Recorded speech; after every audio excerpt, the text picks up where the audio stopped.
Woken punctually, I'm catching the Central Line to Liverpool Street Station, the magnificent Victorian terminus for the Great Eastern Railway.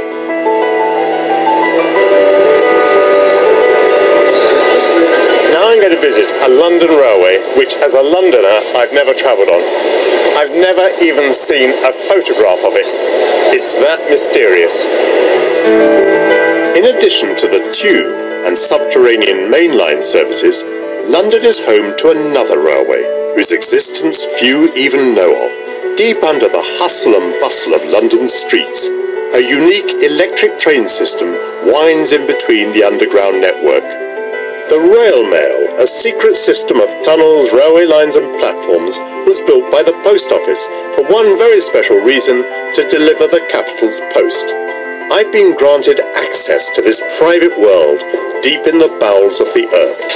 It's just like a miniature tube line, isn't it? Narrow gauge, but obviously electrified. It's always a very special moment for me, I must say, walking along an electric railway line. Curator of the British Postal Museum and Archive, Chris Taft, is my guide. So what's the history of underground railways and the Post Office? Well, the origin of the Underground Railway and the Post Office connection goes back to the 1860s, to 1861 in fact, and they trialled the idea of using air power to push, like a giant pea shooter, pushing these cars on rails through tunnels to move mail between stations. It did the job they wanted it to do. It was able to move the mail underground. It bewilders me that the Victorians devised such an advanced technology, literally to blow and suck trains of post and parcels through tunnels at a speed of 30 miles per hour. Despite that astonishing triumph of Victorian engineering, the Post Office was never enthusiastic, and the scheme folded.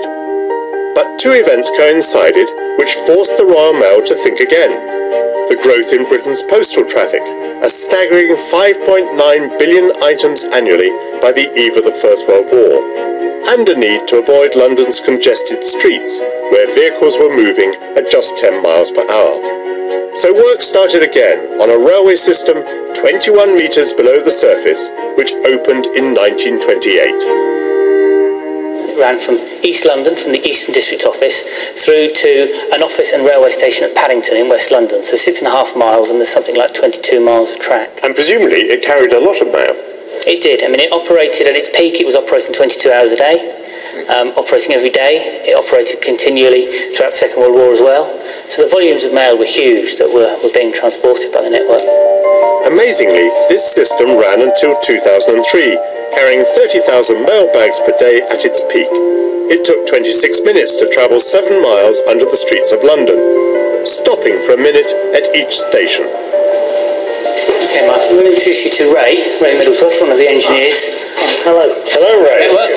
So at last we come across a train. Yes, this is one of our 1930s trains. There's two trains coupled together here. Each can hold 4 containers of mail, and there's 2 DC motors on either end. Where was the driver? There was no driver. It was fully automatic, controlled by relays in a room under the platform. And that absolutely amazes me that a system introduced in the 1920s had driverless trains. So they're very advanced. It was the first automatic mail railway. When did it close?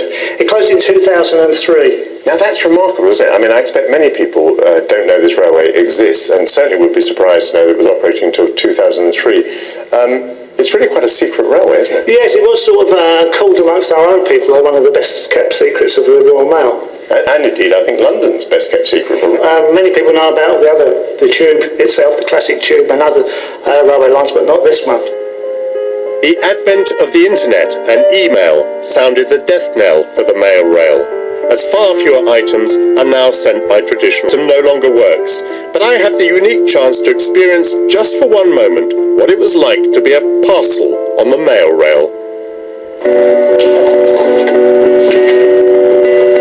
Wow! I'll never complain about the tube again. This is quite small, isn't it?